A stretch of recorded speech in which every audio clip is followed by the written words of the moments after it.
Welcome to BL Stories, where romance, drama, and unforgettable boys' love come to life. Love knows no limits, and the best stories aren't always straight. Subscribe now and join our growing BL-loving family.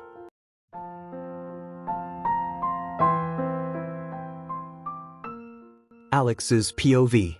The search returned just 4 results. 2 were documents I had already skimmed through earlier. The third seemed to contain scanned images, but they were almost completely unreadable, just black smudges when pulled through the scanner. I flipped to the next page, looking for anything clear and written in English. That's when I spotted it, a birth certificate dated 1989. The name on it read, Bradford Ivanov. I leaned back in my chair, stunned, my thoughts racing. I glanced over at Brad. No way, right? Then my eyes flicked to Christian, sitting on the edge of my desk, completely absorbed in playing with the glass paperweight. Brad, across from me, was still mid-conversation with Joan, unaware of my growing confusion. I turned to the last page. Another birth certificate. Same birthday.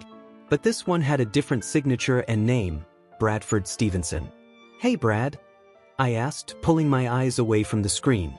He stopped talking and looked over. "Did you find something?" "Sort of," I said slowly. "Just wondering, what's your last name? I don't think I've ever heard you mention it." Brad frowned a little. "It's Stevenson. Why?" I looked back at the 2 certificates again. Was Brad really an Ivanov? Were he and Christian brothers? Why would he change his name? Why had he become the family's lawyer? My hand ran through my hair as my mind tried to catch up. Christian must have noticed something was off. He leaned in toward the screen. His entire body froze as his eyes landed on the documents. "Brad?" he said quietly. Brad stood immediately and moved to look at the laptop.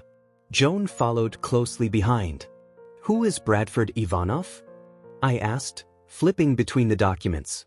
Brad's answer was barely audible. "That would be me." I stared between him and Christian.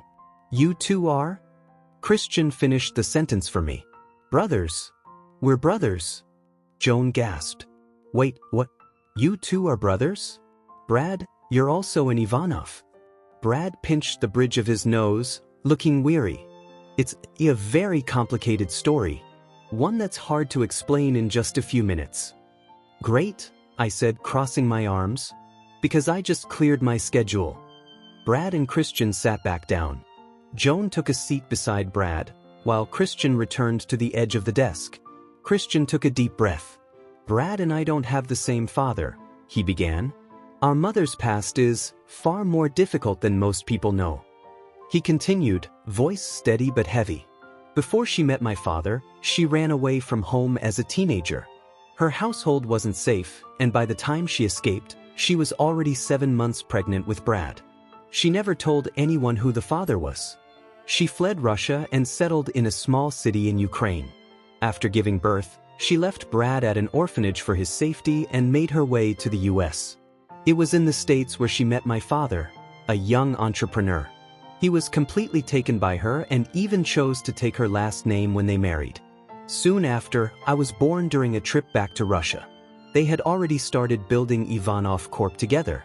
When my mother finally told my father about the son she had left behind in Ukraine, he didn't hesitate. His own roots were in Ukraine, and he used his connections to locate Brad. By then, Brad had been in the orphanage system for nearly 4 years. But the original orphanage had burned down. The children had been relocated, and it took time to find him. When they did, they made arrangements to bring him to the States. My mother still thought it best to keep things quiet for his safety. So, Brad kept the last name, Stevenson, and was raised in a separate household with trusted staff. But behind closed doors, she let us grow up together, as brothers. Christian paused, his eyes distant. "She told me who Brad was early on but made me swear to never speak of it. To the outside world, Brad was just a family friend." The room fell into an almost eerie silence. "Wow," I finally whispered. "Yeah," Joan echoed, stunned. "That's unbelievable." Brad nodded solemnly. "As we got older, it became easier to keep the truth hidden. We don't look much alike, and once I went to law school and Christian took over Ivanov Corp, the public never questioned it. Then Joan spoke again, this time more quietly. Did your mom ever tell you who your father was? Brad hesitated. A long silence stretched before he finally answered, voice low and somber. I was the result of something very traumatic. My mother's brother. No one spoke. There was no need to. The truth had unraveled, and it had changed everything. Christian's POV. I glanced over at Brad. His face held the same calm, unreadable expression he always wore whenever we had to talk about things from the past. But I knew better. Behind that composed exterior was a storm of emotion. Brad had never been good at confronting or expressing feelings. He didn't like to talk about his past, not with me, not even with our mother. That's how I knew this was hard for him. Still, the biggest issue loomed. Someone had accessed our private files, this file. The one we tried so hard to keep buried. This was the one scenario I'd been silently hoping we'd never have to deal with. Alex and Joan were both quiet now. The initial shock had passed, but their expressions had settled into something else entirely, sorrow. So, what now? Brad asked softly. He was growing visibly uneasy. I could tell he was moments away from stepping out to get fresh air. He never said it out loud, but he'd picked up smoking recently. Said it helped him stay calm. Not that it showed. Brad always looked like a machine, unreadable and reserved. I rubbed the side of my neck, trying to ease the tension there. I hadn't slept. The moment we landed, Brad had pulled me straight to the office. I hadn't even changed clothes or taken a shower. But once I saw the file he was worried about, I understood the urgency. We tell Mom, I said simply. There was no avoiding it anymore. Brad let out a long sigh. Yeah, I figured. We both knew what that meant. Once our mother found out, she was going to lock everything down, emotionally and practically. She'd go into protective mode, maybe even overreact. But truthfully, she was the only one who could help clean this up. Brad and I knew very little about the full story. If anyone had the answers, it was her. Brad, Alex started, then hesitated. He looked unsure of how to say what was on his mind. Brad just shook his head gently. It's all right. The past is what it is. We can't change it. We'll get through this. Maybe we should just call it a night and regroup in the morning. We all nodded in agreement. That sounds like a good idea, Joan said as she stood. Derek was supposed to be my ride, but I'll just grab a car. Don't be silly, I said with a grin. Brad would be happy to take you home tonight. I wiggled my eyebrows teasingly at him. He rolled his eyes. I don't want to trouble you, Joan said, turning to Brad. No trouble at all, he replied warmly. It would be my pleasure. Joan smiled at him, a little spark in her eyes. They both started gathering their things. Good night, Brad. Take care, Joan, I said, giving them a polite nod as they left. The second the door closed, I slumped dramatically onto Alex's desk. We're in so much trouble, I whispered. I'm really sorry about Brad and about your mom, Alex said quietly. I know sorry doesn't change anything, but I mean it. I sat up and noticed how tired and sad he looked. Hey, come here, I said gently. I motioned for him to roll closer in his chair until he was right between my legs. From this angle, I had a perfect view of his face. I wrapped my legs lightly around his chair to pull him a bit closer. Like Brad said, we can't change the past. Don't let your brain spiral, all right? We'll figure this out. Alex nodded, and I reached out to gently graze his cheek. He leaned into my touch, closing his eyes for a moment. Then I asked, would you like to stay over tonight? His eyes opened again, blinking slowly. He looked like he was deep in thought. If he wasn't so exhausted, I bet he'd be blushing right now. So, does that mean I don't have to drive? He mumbled. I laughed softly. We can take my car. He nodded. Alex's POV. I had two things dominating my mind. One, an unshakable need to find whoever hurt Anna and make sure they faced the consequences. Two, I desperately needed sleep. As Christian drove, I watched the city lights blur past my window like a private light show. His hand rested gently on my thigh, and every little squeeze snapped me out of my drowsy haze. Still, I was losing the battle to exhaustion. Joan had been a lifesaver, keeping the coffee flowing for the rest of the night, but even caffeine had its limits.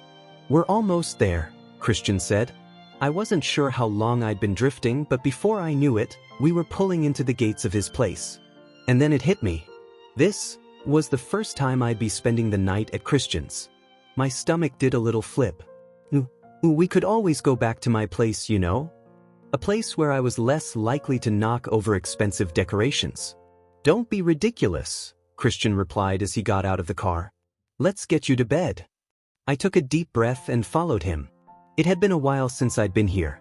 At night, the place looked almost mysterious, but Christian led me confidently along the lit path. Once inside, though, it was the opposite of eerie. The house was glowing, every light still on. "Is someone else here?" I whispered. "Let's hope so," Christian said with a grin as he locked the front door. "Nathaniel? You around?" A voice called back almost immediately. "I'm just in the kitchen. Got your message a little late, but I'm almost done in here." "Done with what?" Christian helped me slip off my jacket and shoes, then guided me through the spacious living room toward the kitchen. There, we found Nathaniel, happily placing straws into 3 large milkshake glasses. "You two made it," he said brightly. "Midnight snack, anyone?" Christian, POV. Alex had barely finished his milkshake before he was fast asleep. Sleep didn't come to me as easily. I lay awake for what felt like hours, thoughts racing, until I finally convinced myself to rest. Brad and I had a meeting with our mother in just a few hours, and I needed to be alert and composed for whatever that conversation would bring. When Alex woke up the next morning, I gave him a soft smile. "Good morning," I said, enjoying the way he turned toward me, still warm and nestled close. Before he could say anything, I gently lifted his chin and kissed him. It was brief, but it still made him melt a little. He pouted playfully when I pulled away. "Morning," he murmured, his voice still rough from sleep. Something about that made me want to stay in bed with him all day. But we couldn't. "Sorry to be abrupt, love, but we've got to get up. You need to get to work on time to cover for Brad and me. We'll be out for most of the day." He blinked a few times, still waking up. "Where are you two headed?" he asked, rubbing at his eyes. I climbed out of bed, stretching. "We're going to see our mother. It's important." Then I looked back at him with a smile. "Do you want to borrow something from my closet? You've been in those same clothes since yesterday." I chuckled, remembering how he collapsed on my bed before I could even convince him to change. "There's a bathroom behind that door over there," I said, pointing. "Feel free to shower. I'll grab you some clothes." Alex smiled but glanced at me skeptically. "I don't think we're the same size, Christian." He wasn't wrong. His build was leaner, more compact than mine, and the shirt he wore last night practically swallowed him. "No worries," I said, already rummaging through my closet. Our mother insisted on gifting us with business attire for most of our school years. I'm sure I'll find something that fits. I found a small dress shirt without too much trouble. The pants were trickier. Alex wasn't short, but Brad and I were taller than most, so any pants would likely be too long. As if reading my mind, Alex called from the bedroom, "Don't worry about the pants." I grabbed a fresh towel and returned with the folded shirt. I didn't factor in the height difference, I admitted, handing him the shirt and towel. "Let me know if you need any toiletries." He opened his mouth to thank me again, but I held up a hand. "No more thank yous. We're short on time. Go get ready." He shot me one of those grins that always made it hard to stay focused, then disappeared into the bathroom. I won't sugarcoat it. I drove like a man on a mission through morning traffic. By the time we arrived at Ivanov Corp, Alex looked genuinely startled. "Were you trying to set a new land speed record? Because we came very close to defying physics back there," he said, wide-eyed. I only laughed, reaching over to open his door. Before he could say anything else, I tugged him gently by the collar and pressed a quick kiss to his lips. It was brief, but it left my heart racing. "Have a great day at work, love," I whispered. He looked stunned, cheeks slightly flushed. "To thank." "No more thank yous," I said with a smirk. "Get going." He shook his head with a laugh, stepping out of the car. I watched until he disappeared into the building, then finally drove off. When I arrived at the estate, Brad's car was already parked out front. I found him seated in one of our mother's lavish living rooms, sipping a cup of tea like he hadn't been a mess just yesterday. His hair was neatly slicked back, his suit impeccable. He looked like himself again, calm, collected, borderline intimidating. "Morning," he greeted. "Morning," I replied, settling into the seat next to him. "Tea," he offered. I shook my head. "You know I run on coffee." He chuckled softly. "Have you told her yet?" I asked. "No. One of the housekeepers let me in. Haven't seen her." He paused, thoughtful. "Though I wouldn't be surprised if she showed up late to her own funeral." I noticed the faint dark circles beneath his eyes. "You didn't sleep either, huh?" Brad sighed. "I'm just wondering, what if the person who accessed the files didn't even understand what they saw? Do we really need to involve her?" I gave him a long look. "Brad, come on. Whether or not they understood the documents, that information is out there now. Mom deserves to know." He nodded, reluctantly. "I just don't want to upset her," he said quietly. "Brad." I turned toward him. "This wasn't your fault. You're not responsible for the breach. You're one of the best attorneys I know, and you've done everything right. If anyone's going to lose their job over this, it'll be someone in the security team, not you." He gave me a faint smile, but I knew the words hadn't quite lifted the weight off his shoulders. Brad had always been a perfectionist, shaped by years of expectations from our mother. Undoing that mindset would take more than one pep talk. Before I could say more, the unmistakable sound of high heels echoed through the marble halls. Each step grew louder as she approached. When our mother finally entered, she was still wearing her nightgown, a rare sight. The last time we'd seen her in sleepwear was back in college, during that infamous hedge incident. What made it even stranger was the fact that she was also wearing high heels. Brad started to stand, but stopped immediately as another figure stepped into the room behind her. He was taller, older. His salt and pepper hair had grown long, now pulled back into a sleek man bun. His once short beard had grown out, reaching down to his chest. I blinked, then blinked again. Was I seeing things? Despite the changes, those familiar eyes were unmistakable. "Well, good morning," the man said, his accent still faintly Ukrainian. "Looks like the boys are back in town." Brad and I looked at each other, then back at him. "Dad?" we said in unison. Christian's POV. "It's been a while, hasn't it?" my father said as he and Mum entered the living room, settling onto the leather sofas across from us. Brad and I remained frozen, eyes locked on them, our minds struggling to catch up with what was happening. "When did you get back?" Brad asked, his voice shaky. The shock was written all over both our faces. We hadn't seen our father in nearly 5 years. "I know I'm here a bit earlier than expected," our father began, his arm gently wrapping around Mum's waist. "But when she called and said she wanted to talk, I realized how much I missed her, so I flew in sooner." He pressed a soft kiss to her temple, and Brad and I both instinctively looked away. Watching our parents show affection was always awkward. When your mother mentioned you'd be arriving later today, I couldn't resist staying a bit longer. I was hoping we could spend some time together before I head back to Ukraine. We were still trying to process his sudden reappearance. "How long are you planning to stay?" I finally asked. His smile faltered. "Did I catch you at a bad time? I should have called." No, Brad and I said at the same time, snapping out of it. "We're just surprised, but glad you're here. We can try to take a few days off," I added. He nodded thoughtfully. "I'll be here 3 more days. I had a conference meeting scheduled, but I've already let my department know I'm staying longer. Your mother and I have had some time to reconnect, and I'd like more of that with all of you." Brad and I tried not to react to the implication behind the word reconnect. Our parents' closeness, though genuine, had a way of making us uncomfortable. "Make the most of your time with your father," Mum chimed in, looking at him with a soft expression we rarely saw from her.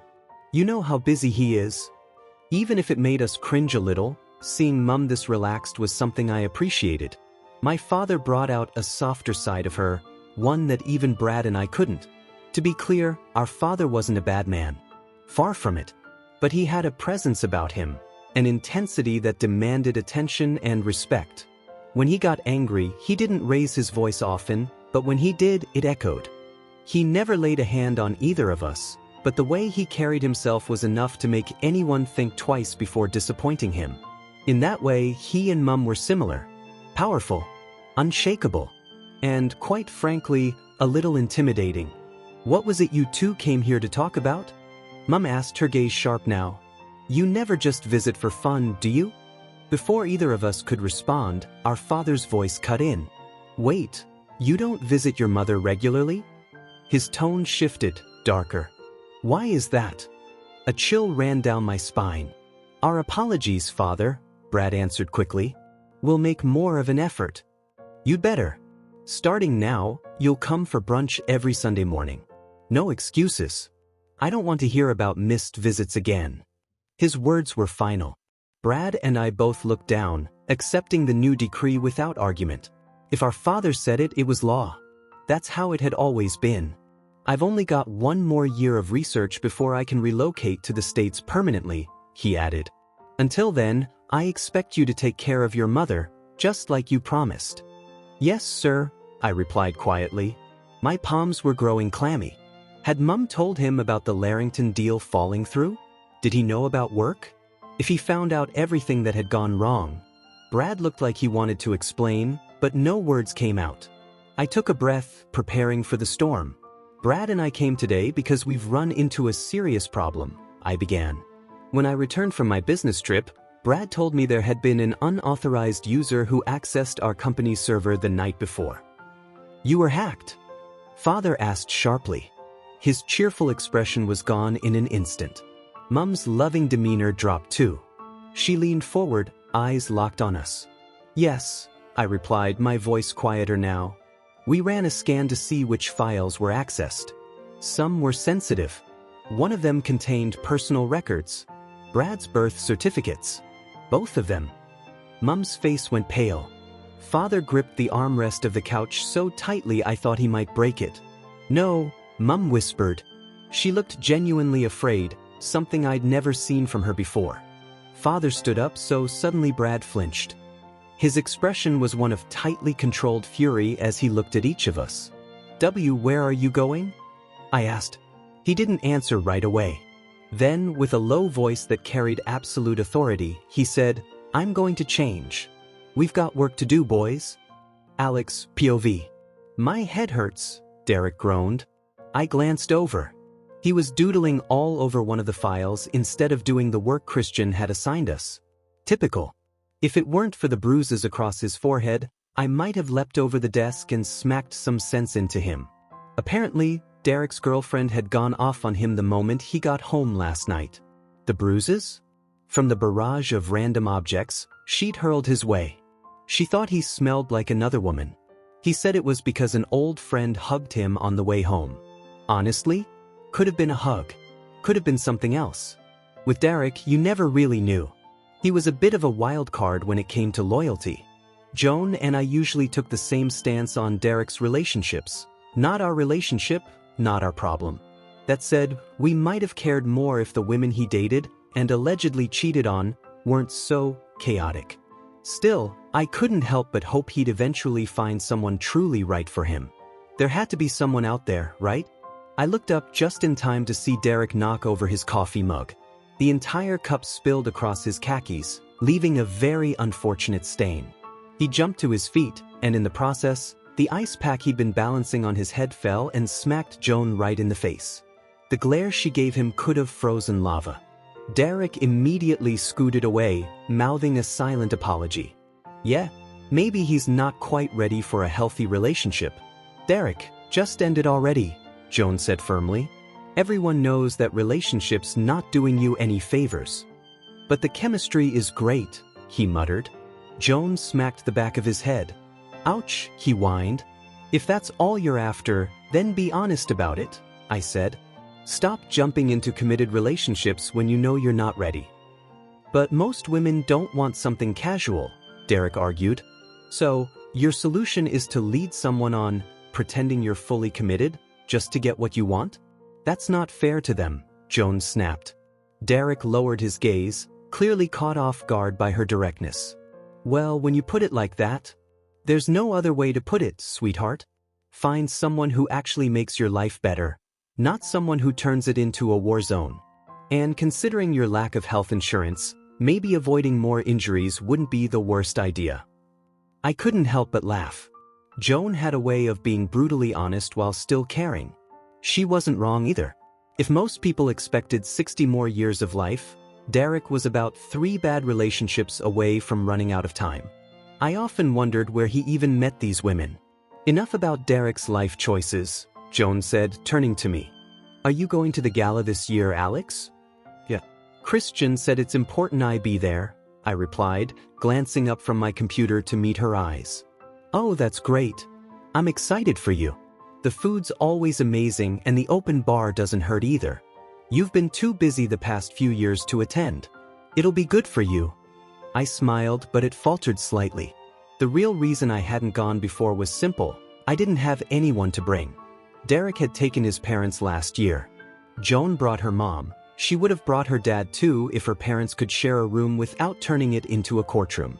As for me, I only had my mom, and until she got clean, she wasn't exactly gala material. Oh, the food is heavenly, Derek chimed in. I was thinking of using one of my plus ones to bring Sabri. No, Joan interrupted sharply. Leave that girl at home, Derek. I'm serious. I'm not dealing with any drama this year. And you know how you get when you've had a few drinks. You don't need to give her a reason to make a scene. That, and let's be honest, I added, Christian would lose his mind. She's never seen where I work. I wanted to show off a little, Derek shrugged. You take calls about fitness products, Derek. Not much to show off, Joan said flatly. I'll have you know I'm an essential asset to this company. Some might say, irreplaceable. Joan and I burst out laughing. Maybe that line would carry more weight if you weren't doodling during work hours, I told him. Now, seriously, get back to it. Christian, POV. How much longer do you think they'll be? Brad asked, looking both exhausted and annoyed. It's been over 30 minutes already, I replied. They can't be occupied for that long. I mean, they're not exactly young anymore. Brad shrugged. He's been gone for a long time. Maybe they missed each other. But Mom's visited him, right? She's made a few trips. Yeah, but his research facility's super restricted. Even we're not cleared to go. Whenever she visits, it's this whole process. I think she's just enjoying the luxury of seeing him at home for once. I hated when Brad made valid points. Before I could respond, we heard the sound of polished shoes tapping against the marble floors. Our father entered the room looking like a completely different man.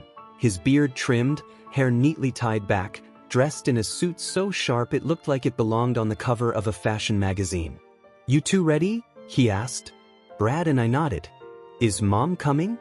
Brad asked. She's resting. I may have worn her out a little, he said with a wink. I cringed so hard I nearly folded in on myself. Some things should never be said out loud. Where are we heading? I asked quickly, hoping to change the subject. To Ivanov Corporation, he replied. It's time to clean house. Christian's POV. Where's Karen? My father asked the moment we stepped into my office on the top floor. You're about 16 assistants too late, Brad muttered under his breath. I shot him a warning look. Yes, I had a bit of a reputation for firing assistants quickly, but Dad didn't need to hear about that right now. I'm sorry, how many assistants have you had? My father asked, his voice dropping to that low, cold tone that always gave me the worst kind of chills. 20, I replied as quietly as I could. We're actually at 24 now, Brad corrected, flipping open his laptop. But really, who's counting? Dad's calm expression shifted almost instantly. His face flushed red, and I half expected steam to rise from his ears. And why is that? He asked, his jaw clenched tight. They just weren't the right fit, I answered. But I think I've finally found someone who is. A great fit, for the company, I mean. That seemed to catch his attention. The fury in his eyes dimmed, replaced by curiosity. Ah, this is that Alex kid, right? Your mother had nothing but praise for him. When do I get to meet him? He asked, raising an eyebrow. Now, I said, glancing past him to the door. Right on cue, Alex stepped into the office. He froze mid-step when he saw the three of us. His eyes darted from me, to Brad, and then to my father. Oh, sorry, I was just coming to grab some files. I didn't realize you were back. I can come back later, he said quickly, already backing out of the room. Actually, could I bother you for a moment? I asked. He hesitated but nodded and stepped back inside. I want you to meet someone, I said, standing from my desk and gesturing toward my father. This is Bohuslav Dmitrievich, my father. Alex's eyes widened as he stepped forward to shake Dad's hand. It's a pleasure to meet you, Mr. Ivanov, he said politely. The pleasure is mine, Alexander Hamilton, my father replied with a firm smile. My wife's been raving about you. I figured I had to meet the young man she admires so much. Alex looked nervous, but he held it together. I'm honored, sir. Dad didn't waste time. I'm sure Christian mentioned the recent breach in our systems. What can you tell me about that? Alex's posture stiffened, and I could see the tension in his shoulders.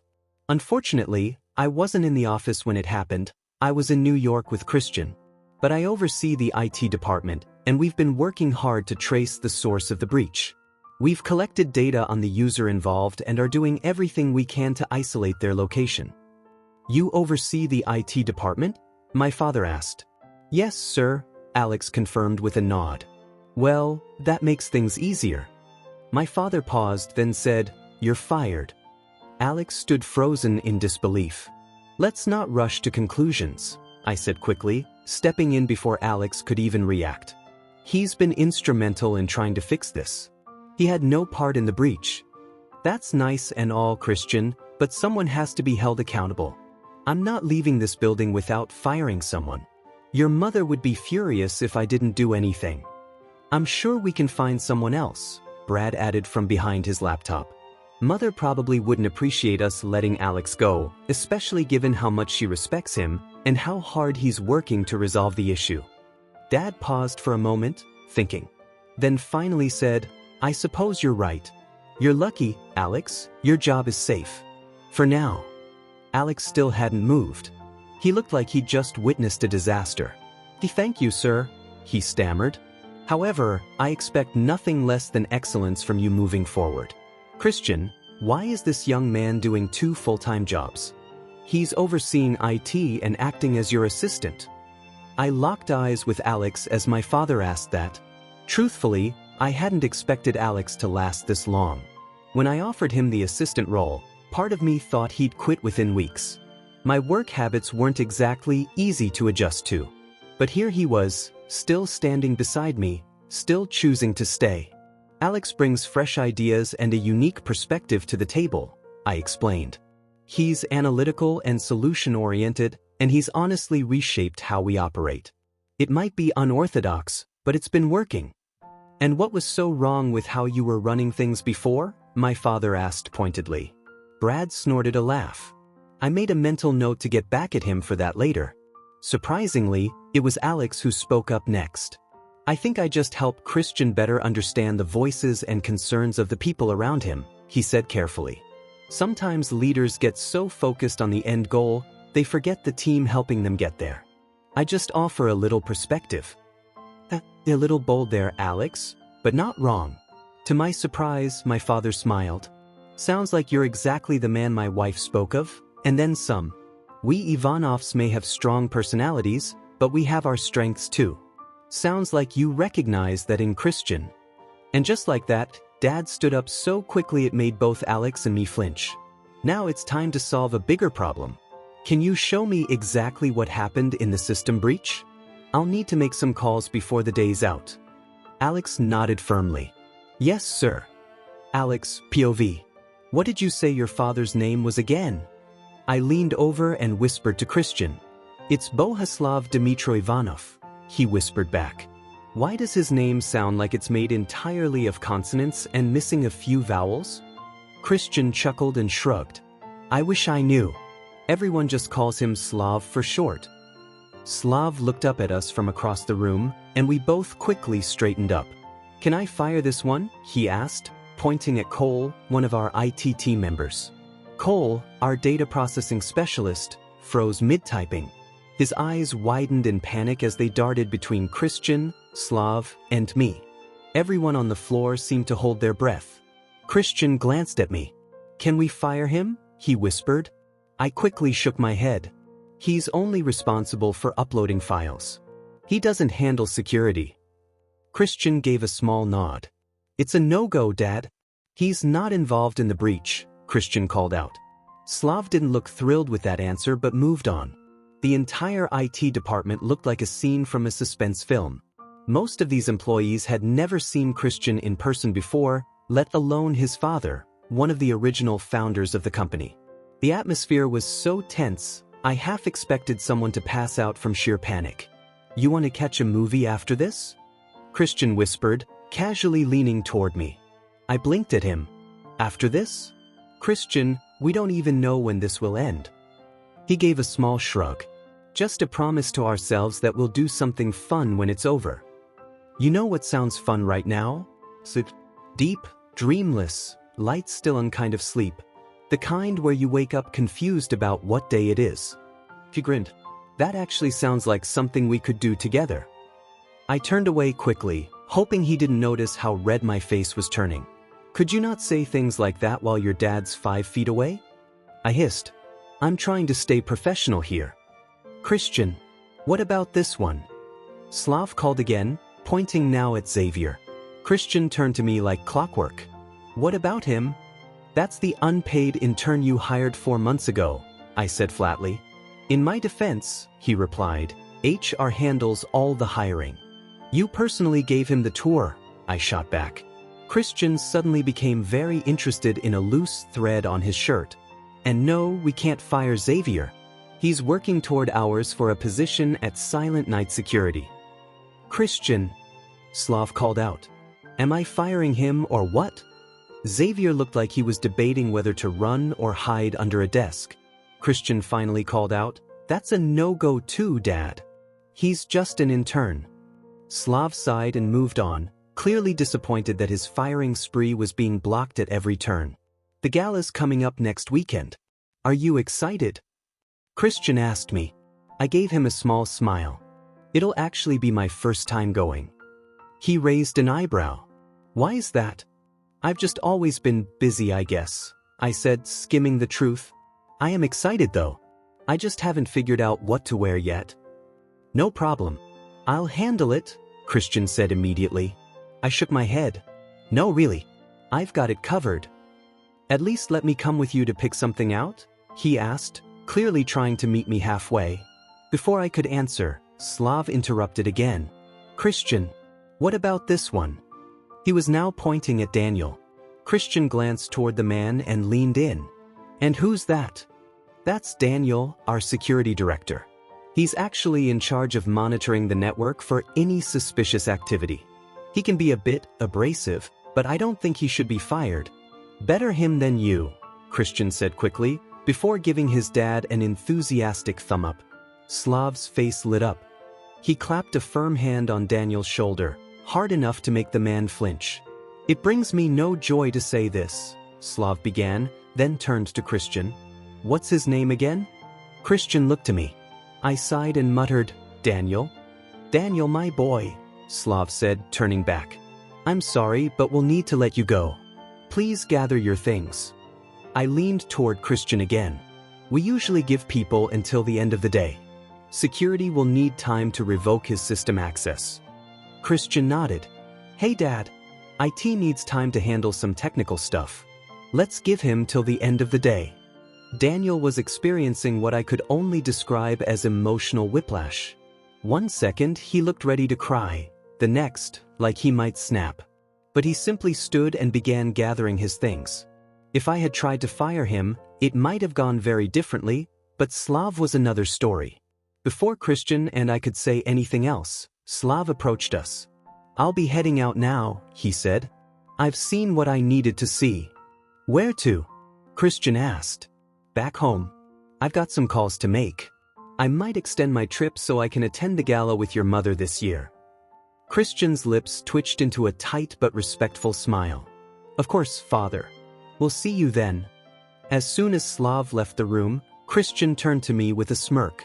You want to get out of here? He asked. I couldn't help but return his smile. Yeah. I'd really like that. Christian POV. So, the original plan was to do something romantic with Alex, take him to a high-end suit shop, help him pick something sharp for the gala, and maybe have a little flirty fun while we were at it. That was the plan. Instead, I was now sitting in one of our company cars, joined by Alex, and Brad, and Joan. Derek? When did he even get in the car? Do you have any snacks or candy back here? Derek asked, already making himself at home. This is a company vehicle, not a rideshare, I said, glancing back. I thought this was supposed to be a me and Alex kind of day. Alex, sitting next to me in the passenger seat, just gave me a helpless shrug. You know it's practically criminal to go to Magasin de Costume without me, Brad chimed in from the back. I met his eyes in the rearview mirror and rolled mine. Unfortunately, he wasn't wrong. Brad's obsession with suits was something no one fully understood. That store was basically his version of Disneyland. He was like a kid in a candy shop. If the candy was finely stitched Italian wool and cost more than my monthly car payment. I glanced up again and caught Joan showing Brad something on her phone. When she noticed me looking, she smiled casually. Oh, I'm just avoiding an L10 meeting I had today. Alex said you two were taking the day off but still getting paid, so I figured I'd tag along, she explained. No, see, Alex was supposed to be the only one taking the day off and still getting paid, I replied flatly. Well, that seems kind of unfair, Derek added. Maybe discriminatory, but not unfair by gender, Joan corrected. And let's be real, Christian wasn't planning to pay you either. Okay, maybe having Joan around wasn't so bad. I did owe her after the whole mess in New York. Seriously though, why would any of you want to come suit shopping, besides Brad, obviously? I asked, eyeing them all in the mirror. Wait, we're buying suits? Derek asked suddenly. I thought Alex said we were shopping for costume magazines. No, Alex said, spinning in his seat to face him. I said we're going to Magasin de Costume. That's French for suit store. Why would we shop for costume magazines? I dunno. I figured maybe you were making a vision board or something, Derek said. With costume magazines? Joan asked, clearly baffled. I was just keeping an open mind, okay? But seriously, back to the important topic, there's no candy back here? Not even a granola bar. Derek sighed dramatically. I rubbed my temples as I drove. This was going to be a long day. Inside the store. Oh no, absolutely not. You all really spend this much on a suit? Joan said, reeling away from a price tag in horror. At this rate, the only thing I'll be wearing to the gala is my birthday suit. You should see Brad's closet, I said casually. Brad gave me a warning glare. I grinned. Joan was about to learn just how deep his obsession went. How many suits do you have, exactly? She asked, suspicious. Brad looked like a deer in headlights. 22, he mumbled. Come again? I asked, playing dumb. He sighed. 32. Joan's jaw dropped. Brad, I'm judging you. Don't get me wrong, you look really good, but... I do. Brad interrupted, instantly perking up. Well, yes, I mean like, you look good in general. Casually, I mean. I raised an eyebrow. Nothing about Brad's style was casual. Okay, maybe not casual, but, like... Joan thinks you look great but is concerned you have a shopping problem. Alex jumped in, rescuing her from further embarrassment. Brad actually smiled at that. Maybe I could cut back a little, Brad offered. I stared at him. What did you do to my brother? I asked Joan. Talked some sense into him, she replied, smirking. Honestly, I'd be scared to breathe near anything this expensive. Do you know how much sushi we could buy with that money? Derek added. Speaking of sushi, we should get some. So far, Derek had managed to bring every conversation back to food. We've only been here for 10 minutes, Derek. Didn't you eat lunch? Alex asked. No. You kidnapped me before I got the chance. That's not how I remember it, Joan said. You jumped into the car like you were chasing an ice cream truck. That's because I thought we were shopping for costume magazines. Derek insisted. Why does that even sound remotely appealing? Brad muttered. Anyway, I need to eat. I'm a growing boy, Derek said matter-of-factly. We all turned to look at him. You're 26. 5'8". Fully grown, Jones said flatly. It's cute that you still believe in miracles though. But I knew Derek was on the shorter side, but I didn't realize it bothered him this much. I'll have you know many great men were short. Napoleon, what's his name? We all turned again. Napoleon Bonaparte? I asked. Yeah, that guy. I stared at him. Have you never heard of the Napoleon complex? He shook his head. Yeah, probably not the best historical figure to model yourself after, Brad said, chuckling. Joan and Alex joined in amused. I, however, was slightly alarmed. How did he not know that? Later on, I pulled Alex aside when we had a quiet moment. Derek is, I started, then hesitated. I couldn't find a kind way to say it. Interesting, Alex finished for me. Yeah. He can explain the entire history of the adult film industry and its influence on modern society, but he doesn't know what the Declaration of Independence is. I blinked. But it literally explains itself in the title. I know, Christian, Alex said, patting me on the shoulder like I needed comforting. We all know. Thanks for listening to today's BL story. If it made your heart skip a beat, don't forget to like, comment, and subscribe. Only here on BL Stories, where love knows no limits.